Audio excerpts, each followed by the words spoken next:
Welcome, Christina. I am so happy that you're here. I'm so honored that look, I can't even start without crying, that you're my first guest. What a privilege to share this space together, having known each other for so long, but really reconnected over the last 6 months through breath work and now talking about living an alcohol-free life. Thank you for being here. I'm super excited to share my experiences, but more importantly, hear yours. So if you can you introduce yourself, something unique about yourself, and how long you've been alcohol free? And then we'll go from there. Yeah, sure. Thanks for having me. I'm Christina, originally from Calgary, Alberta, Canada. I immigrated to the UK 15 years ago and I live in Bournemouth on the south coast of England. I have been alcohol free now. It's in 2.5 months. In saying Amazing. that, though, a it has been something I've been thinking of for the last year. It's something that gradually happened over the year. I'm feeling great about it. You'd been pondering it for a year, but when you woke up the day you were like, this is the day, was there an event, an emotional epiphany that made you say, today's the day? Yeah, every time I drank, I was up to it and then backing off. The day I had my last drink was the 2nd of January. It just seemed like Yeah. the right. I had two gin and tonics. We had two left over from Christmas festivities. And then whilst I was drinking them, I just realized I don't actually like alcohol. Decided to try being sober. I immediately felt great. I like within the first Mm. week Yeah. of making the commitment and deciding that I wasn't going to drink anymore. I instantly felt lighter. There had been a lot of conflict. Every time I drank, it was that like love hate relationship of it all, and me not thinking I wanted to do it anymore. So I think just Yeah. finally making the decision was very freeing. Did you feel, for instance, that your daily life, like you said, that first week, you already felt lighter and you felt the benefits right away? The challenge is still there, or do you find it quite easy? I think the challenge will always be there, like for example, the weather is getting warmer and definitely, when the sun comes out, you want a beer on the patio or a drink in Yeah. the garden. Moments where it comes up, that fleeting thought of, oh, it'd be nice to have a drink. Before I would stop at the shops and get something. Now I recognize it as an impulse and don't give it any attention. Or I just recognize it like, oh, isn't that interesting? I'm craving alcohol right now. And that craving goes quite quickly. It's linked to something external, right? The weather, that programming, oh, sunshine, beverages, right? Our brain just goes, oh, it's sunny outside. I guess I'm meant to be drinking. It's also an emotional connection because how many times have you been on a patio on that first sunny, beautiful day, Yes. getting drunk and getting lost in that haziness? It's emotional. It evokes something in you. So you think, oh, yeah, I want to do that. And then you feel powerful as you detach from that emotional connection at a certain moment or there was a certain thing. I just think the whole year prior to making the decision to stop drinking, I had a lot of conflict with alcohol. I decided I didn't like how it made me feel. I didn't like the high or buzz of alcohol.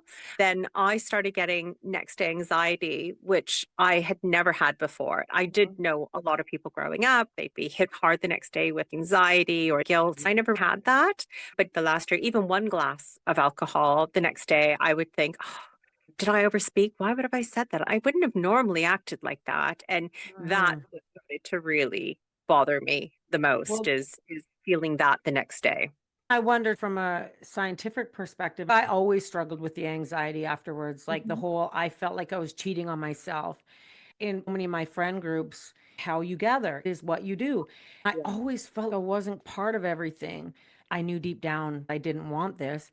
The next day, I always had anxiety. Even when I lived in London, when you can think about what imbibing looks like there on a weekly basis, whether it be a weeknight or a weekend, Yeah. I always suffered from anxiety. I remember saying to a flatmate, and she's like, oh my gosh, who cares? It's like all of us are doing that. And it was Yeah. that feeling like that inner voice saying, not you, but I still Hmm. did it. So my anxiety, and I'm not an anxious person, but with alcohol, anxiety always featured. I didn't even know what anxiety meant 10 years Mm. ago. Nobody was Hmm. talking about it. I wasn't anxious, so I didn't align with that. It was always there. I just didn't know what to call it. I just felt like in my skin. I think over time, when you didn't have that experience, you just get deeper into it. Your body's like, I can't anymore. So another side effect shows up, and that was anxiety, right? Yeah, absolutely. And when I think back to my 20s and 30s, not giving two thoughts to how much I was drinking or No, how I was not one. behaving and not having that anxiety, when I think back now, I have shame. Give you anxiety thinking about past behaviors and maybe embarrassment. And that I remember you talking about the busker. It's almost like compounding anxiety, looking at yourself through that clear lens of not having the alcohol there, that you're like, oh my gosh. And I think that I know those things have come up for me too. Have you had multiple memories where you feel shame and embarrassment? What do you do in that moment? Is it when you're walking and thinking, or when does that come up for you? I think it comes up organically because those moments are imprinted in your cells, aren't they? They'll come up Absolutely. out of the blue. I do a lot of walking, so stuff comes up, or something will remind me of an event or something like that. And then I'll remember, God, I was, really drunk and how obnoxious I was. And looking Mm. back, I see how obnoxious I behaved drunk, how much that's not me, and how much I don't like that sense of being out of control. I'm getting to the 3 month mark of not drinking. More stuff is That's a coming up. magic time, right? Yeah, and I think that's part of the journey of working out my complicated relationship with alcohol. Most of us have a complicated relationship with alcohol. In my 20s and 30s, alcohol and booze, that's what you did. You drank. No question. More information is coming out about how bad it is for our bodies and brains. As I'm on this path of sobriety, I'm also learning about alcohol and I'm starting to reshape my thoughts and views and opinions of it. And almost Hmm. like, almost like, ah, I think brainwashed is the wrong word, but we're, Societally, yeah.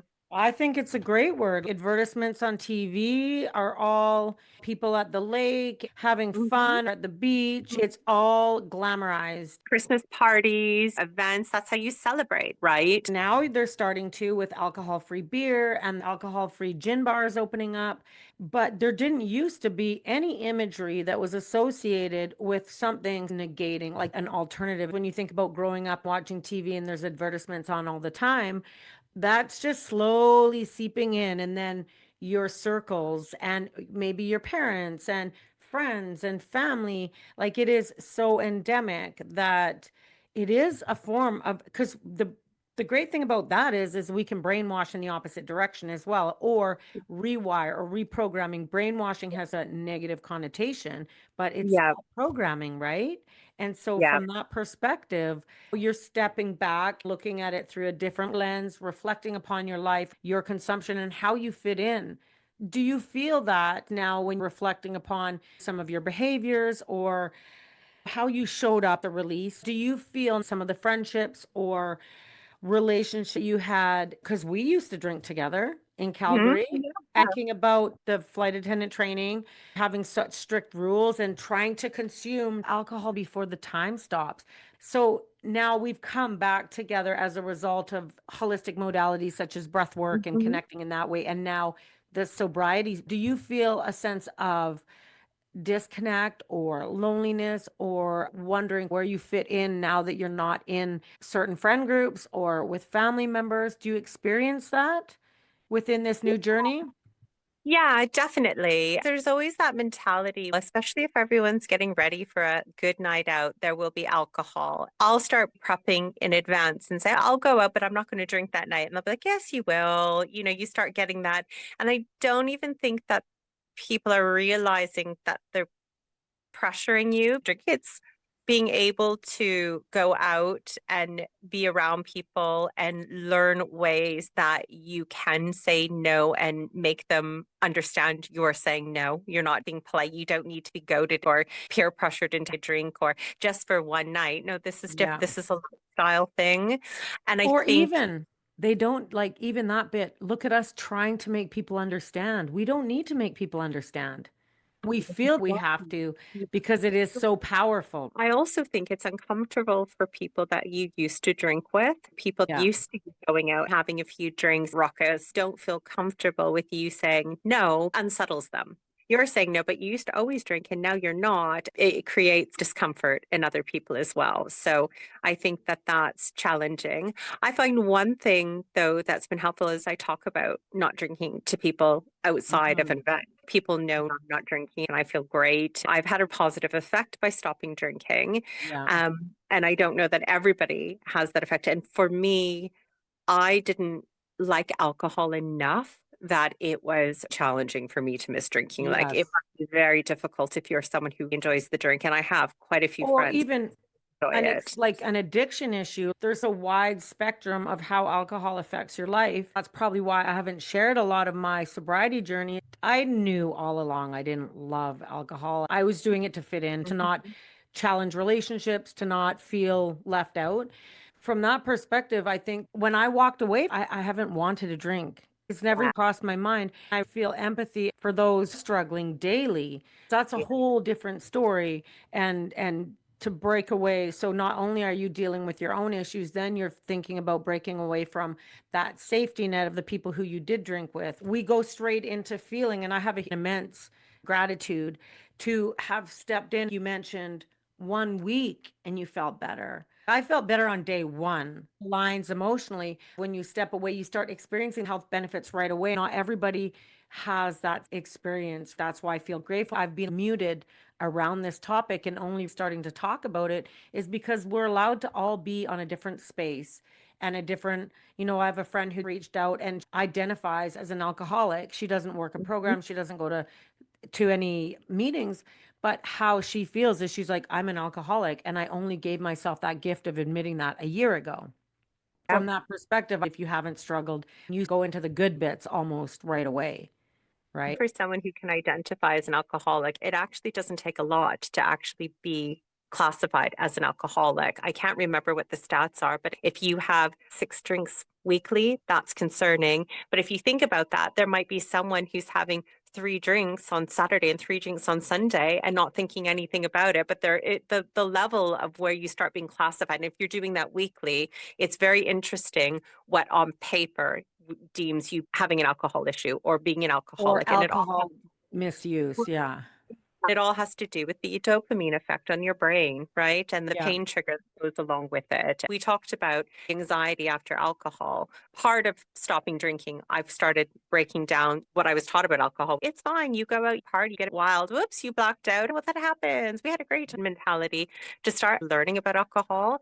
It wasn't until I went on this sober journey where I came across my first podcast where he said alcohol's a poison. Yeah. It is classified a poison and one of the only substances that cross the blood-brain barrier.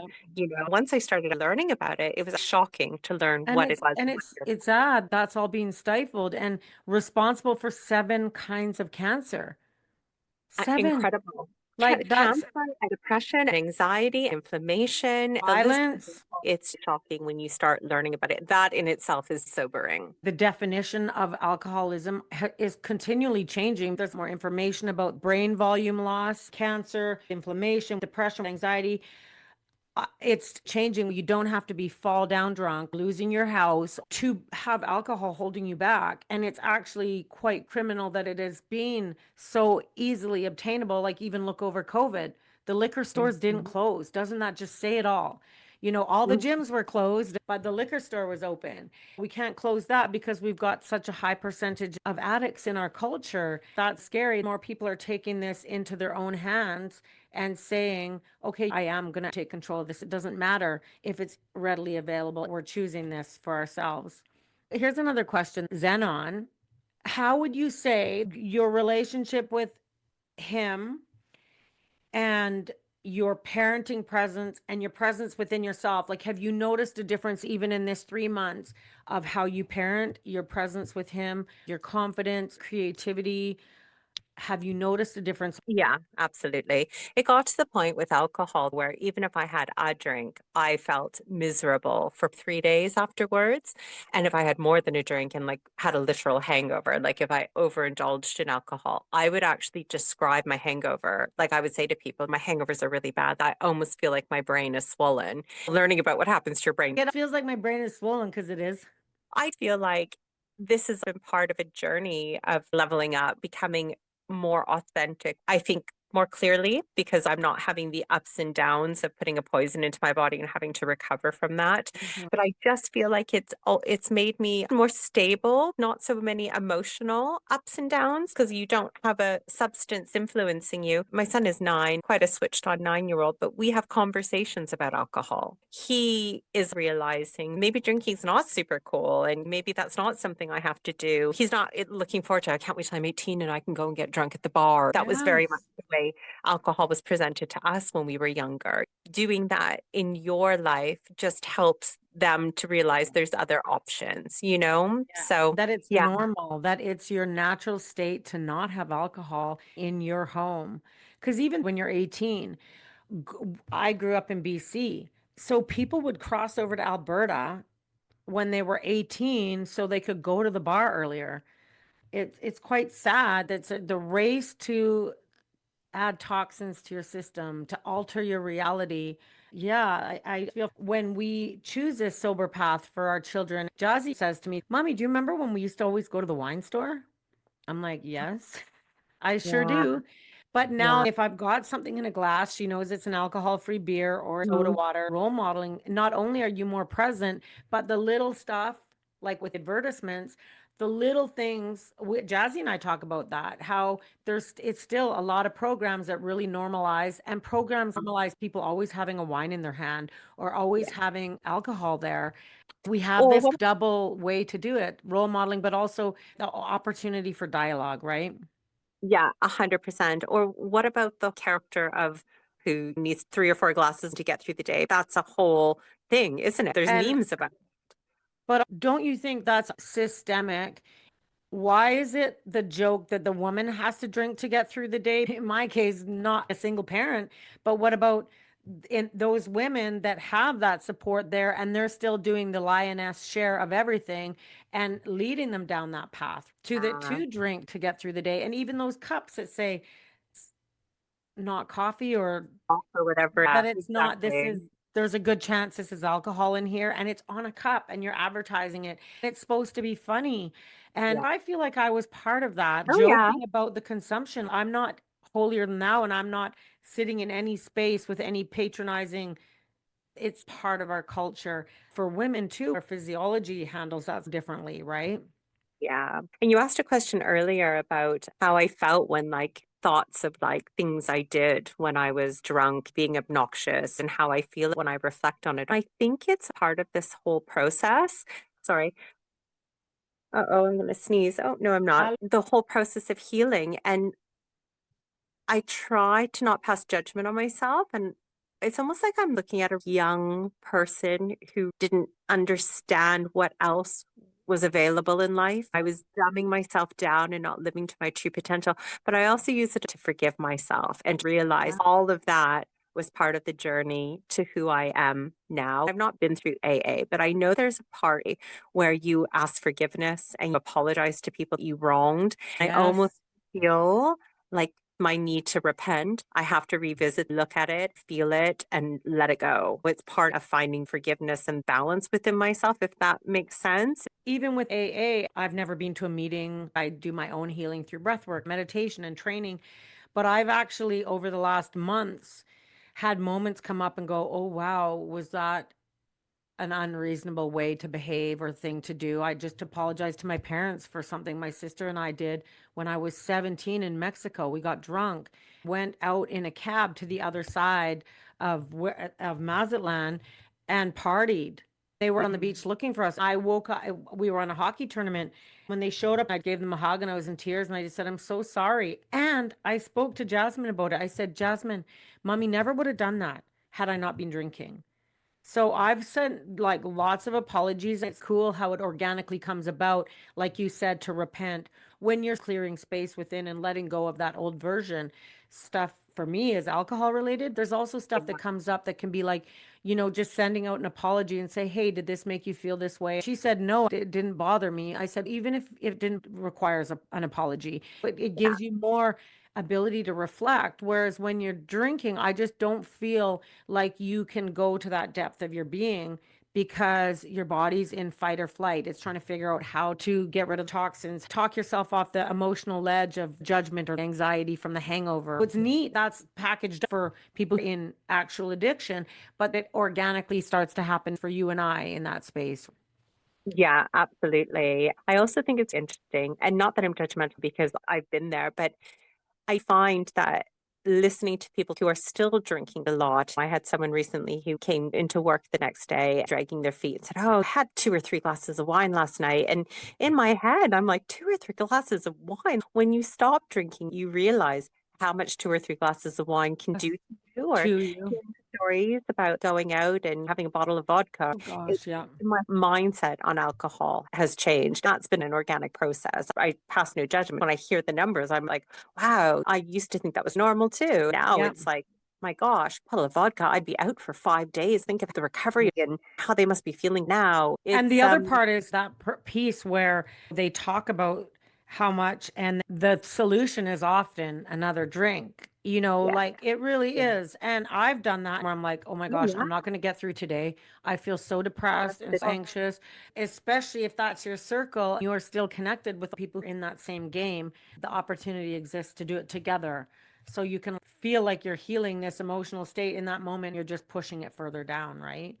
And I can imagine if you are someone who enjoys drinking, there even for me, there is a little bit of a space. An exciting event happens. It's like, oh, it'd be nice to have a glass of wine. But I've been on a quest to find something that replaces that need for me. Breath work has a dopamine hit and it helps me remain high and I don't have a come down. Yes. Um, I like reading. So instead of buying that bottle of wine, I buy myself another book and I indulge in things that maybe don't have as many side effects. You can Yeah. get addicted to anything having that dopamine hit, but you can find things to replace. It's not easy, but that's where the discipline piece comes in, being Yeah. disciplined not to give in to your cravings. And as difficult as that is, discipline leads you through a lot, doesn't it? Find something to replace that need is distraction until it becomes natural not to drink. Anything can become an addiction, but not brushing your teeth, putting gas in your car, looking after your surroundings. And I think that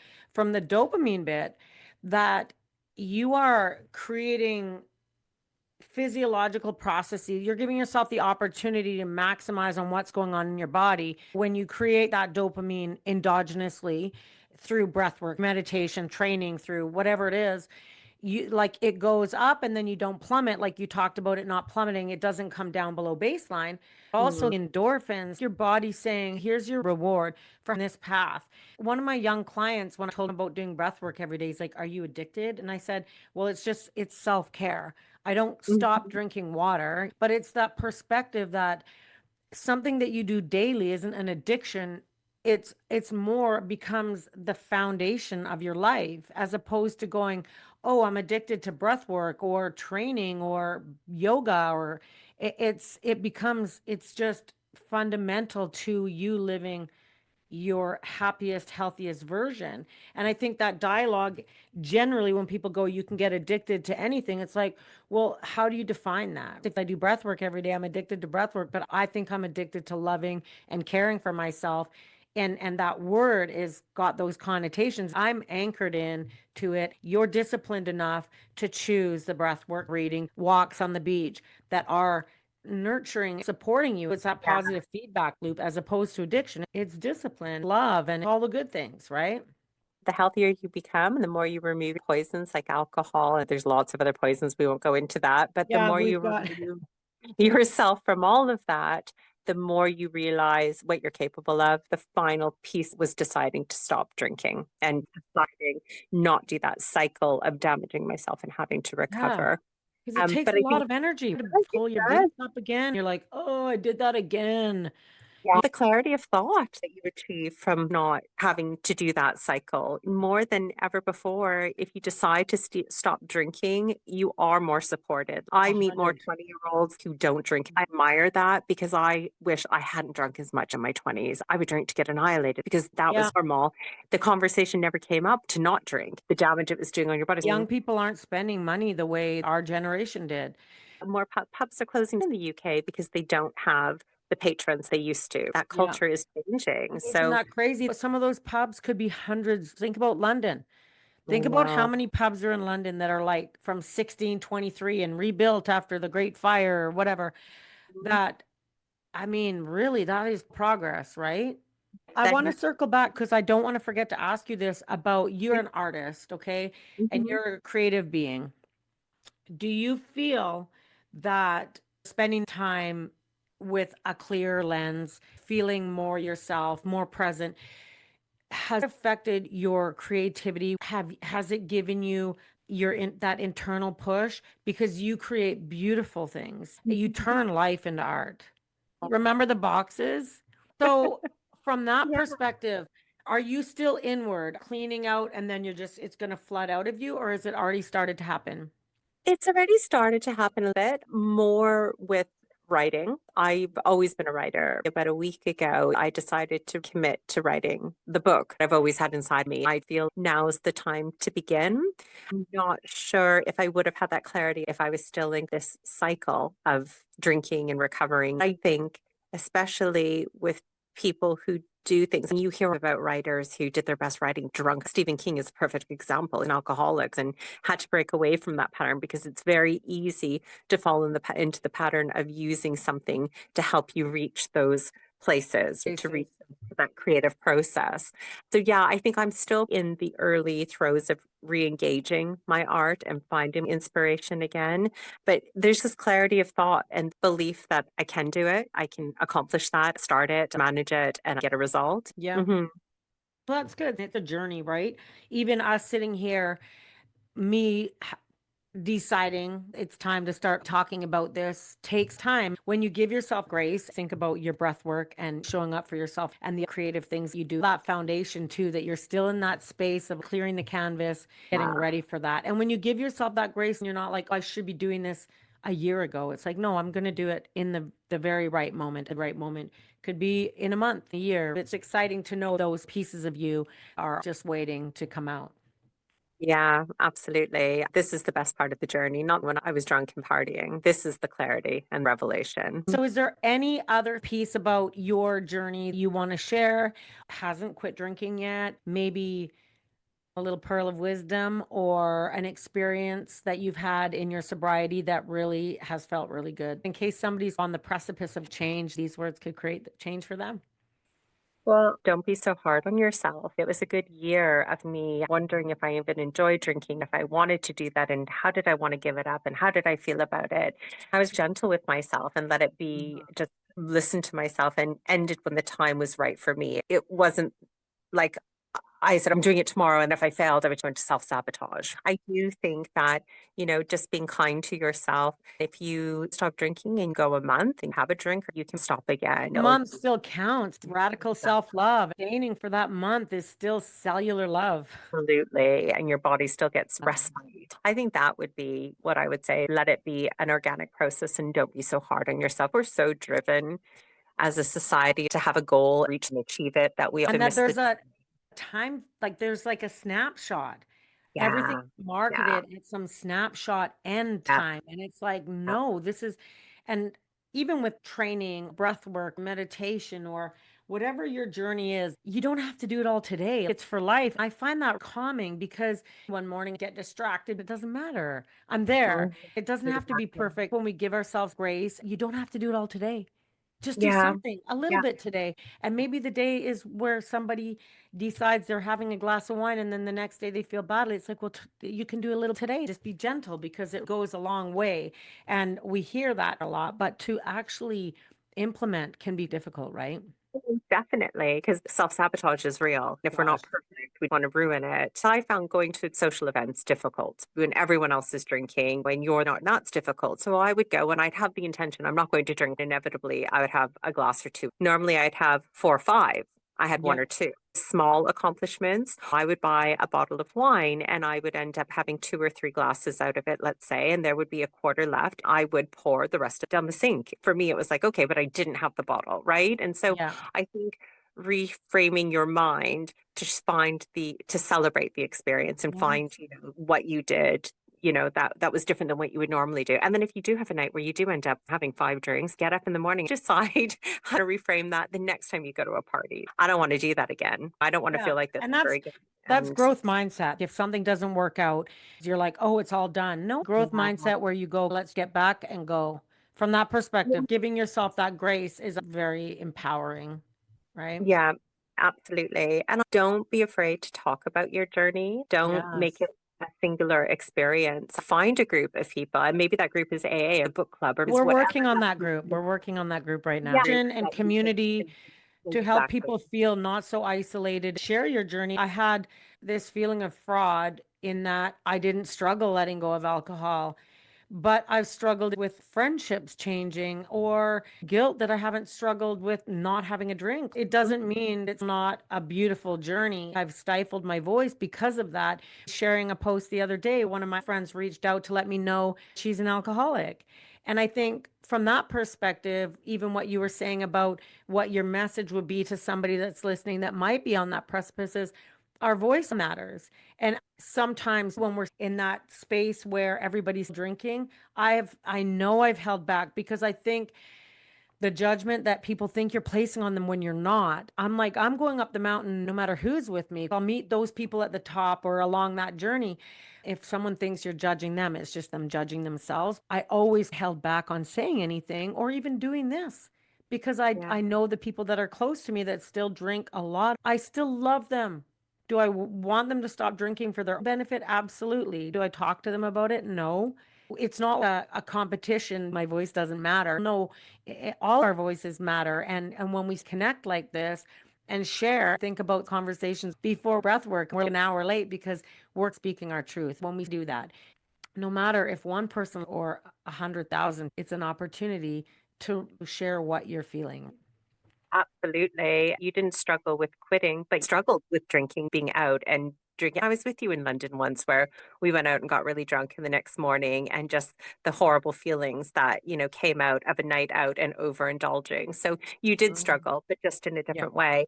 And I also think these conversations are important because the narrative has been if you're an alcoholic and your life is in shambles, you need professional help and rehab. That's not how alcohol works for everyone, right? There are Yeah. people who maybe aren't drinking a lot, but realizing they really don't like it or don't like how it makes them feel. There was conflict over the year where I started deciding this isn't for me. I think everyone's story is unique, but it's worth sharing. Yeah. Absolutely. One last question. Yeah. This is for the next guest, and it doesn't have to be related to sobriety. Make it anything you want. I listen to this Spanish podcast, and he does that, and I love that idea. I'll ask the next guest that question, and hopefully you watch and see their answer. They have an opportunity to ask the next guest a question. Be as creative as you like. It can be about sobriety, your favorite city, whatever. So, what was your question for the next guest? Okay. If you had a soundtrack that accompanied you throughout your life, what would the hit song be? What's yours? I don't know. I was once in this group workshop, and the instructor asked, if you had a superpower, what would it be? Everyone was answering, if I had a superpower, I would constantly have a soundtrack going all the time. Yeah. Mine would be that I could speak every language in the world. One of my soundtracks might be Billie Holiday, I'll Be Seeing You. It's a Hey, hard question to put on the remind spot. me later. I've got something to tell you about a soundtrack that's involved in another project. Christina, thank you so much for sharing. Thank you for Thank you. opening up. It's lovely to have been here together. I will let you know when this drops on YouTube. Thanks for having me. Okay, Thank thank you. you, Thank Christina. you.